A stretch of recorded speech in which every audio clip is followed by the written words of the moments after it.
Hi everyone, how you doing? It is Monday, September 12th, 2022 at 5:10 p.m. It's later in the day kind of stream than I normally do, but I did want to get one out today. I don't want to miss days. I don't like doing that.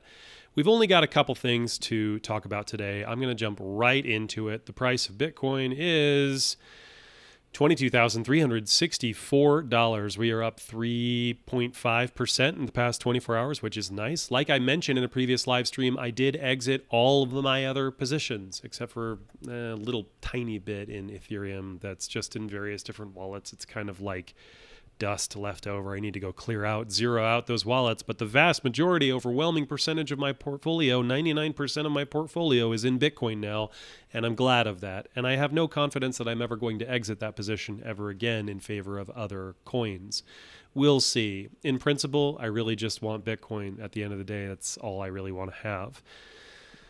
Oh, today marks 5,000 days of the Bitcoin network being live. 5,000 days ago today, the first ever Bitcoin block was mined by Satoshi Nakamoto. Fun fact, there is a newspaper headline that serves as a timestamp message in the code of the Genesis block. Chancellor on brink of second bailout for banks. Satoshi put that in there as a timestamp, but also maybe a political statement right there in the Genesis block. The Times, January 2009, Chancellor on brink of second bailout for banks. 5,000 days ago, Satoshi Nakamoto mined the Genesis block. One of the most important discoveries in human history took place on January 3rd, 2009. Thank you, Satoshi. Now, this 5,000 day mark, it's just a nice round number. Seems a bit arbitrary, but it's a number that, interestingly enough, was noted by Kevin Kelly, the founder of Wired magazine, noted futurist and author. I really, really admire and respect Kevin Kelly a lot, and he gave a talk in 2007 about 5,000 days of the internet. 5,000 days is 13.6 years. That's how old the Bitcoin network was. And in 2007, that's how old the internet was. And Kevin Kelly was saying, all of these amazing things have happened with the internet. And they've all happened in 5,000 days. And he talks about all of the developments that had happened since then, since the start of the internet up till 2007, and what we should expect over the next 13 years or 5,000 days. And he continues to outline a lot of the things that we've basically seen happen. 13 years from the time of Kevin Kelly's talk here. Oh, wait a second. What's going on with my live stream? Why is it not showing?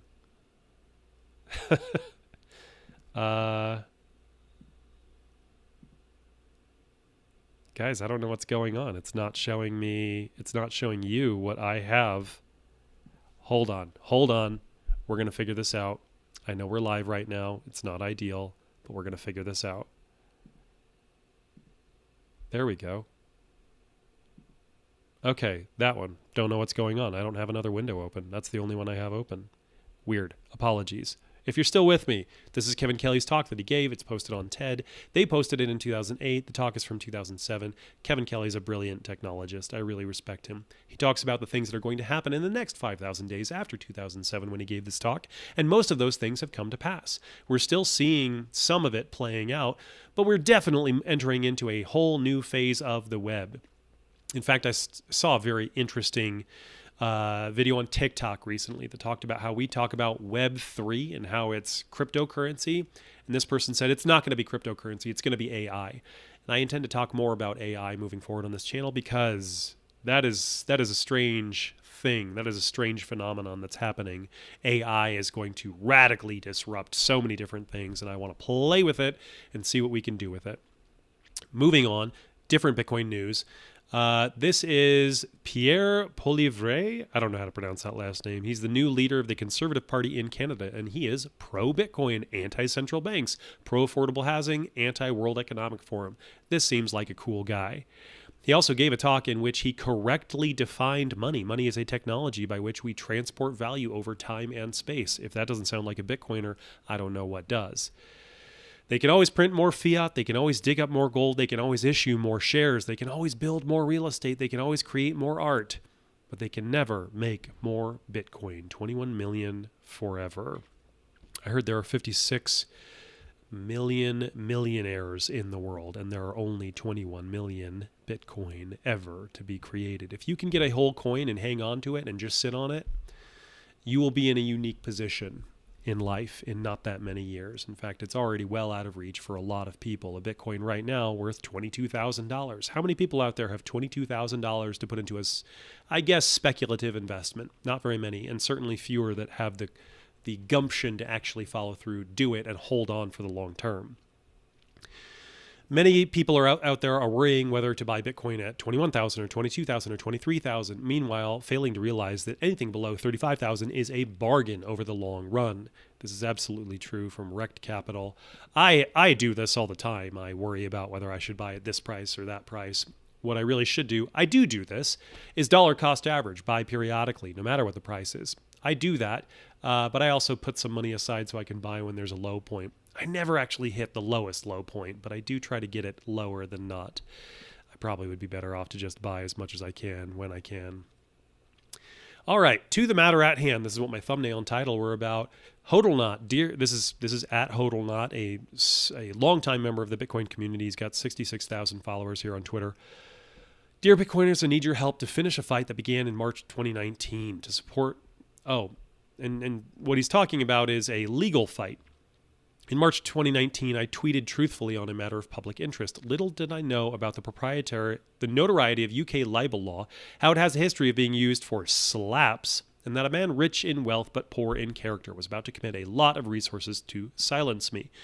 When I first read that, I wondered what slaps were. But if we look that up, slaps has a pretty straightforward, it's an acronym, legal term. What is a slap? A strategic lawsuit against public participation. Slaps are strategic lawsuits against public participation. These damaging suits chill free speech and healthy debate by targeting those who communicate with their government or speak out on an issue of public interest. So the UK is not a great place for public free speech. The United States has the First Amendment, the freedom of speech. The UK does not have that. People get arrested for saying the wrong things or tweeting the wrong things in the UK. In this case, HODLer is being prosecuted for things he tweeted truthfully in 2019. What he said is that Craig S. Wright is a fraud. Who is Craig S. Wright? If you don't already know, this is somebody who purports to be Satoshi Nakamoto, the inventor of Bitcoin. We said today it has been up for 5,000 days. The network, the first block on the Bitcoin blockchain was mined 5,000 days ago. According to Craig S. Wright, he's the one that mined it. He's the first guy. He is the inventor of Bitcoin. He has provided no evidence of that. In fact, there's been abundant information to reveal itself through him and others that he is not Satoshi Nakamoto. It would be very easy to prove he was Satoshi Nakamoto.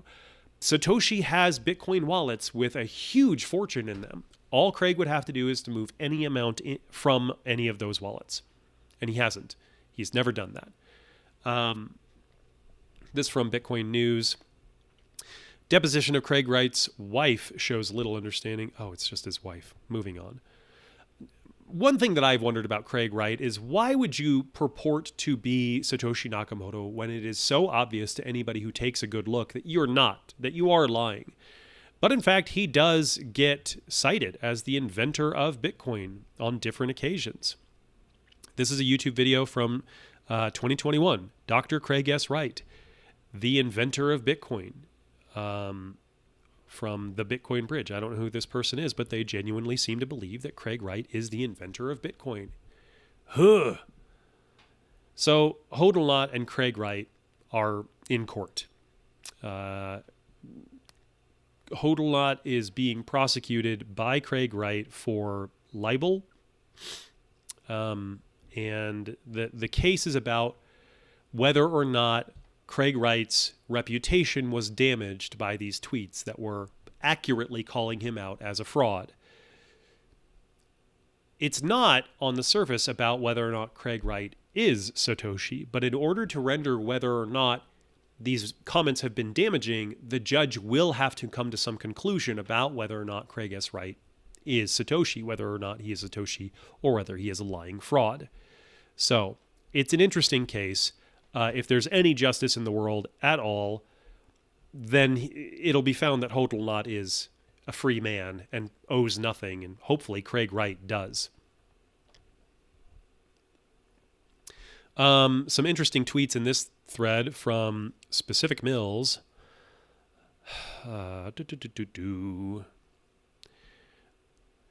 HODLer's lawyer has cited 7,000 tweets containing, quote, fraud, fake Toshi from 2015 to 2019, and is now reading out various selected tweets. So HODLer was not the only one to say this. Thousands of people have said this. I'm saying that right now. I don't think Craig Wright's going to come after me.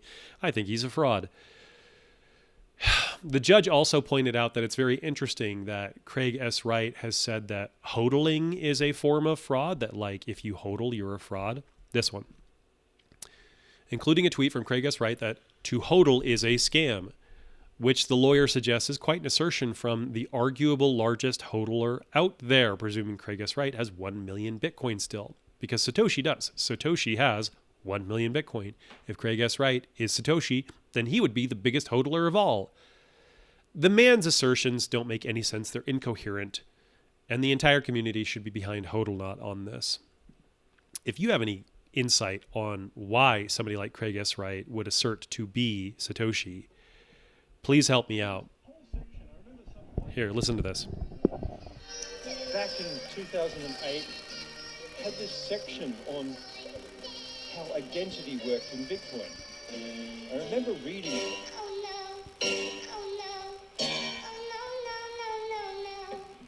Probably when I wrote.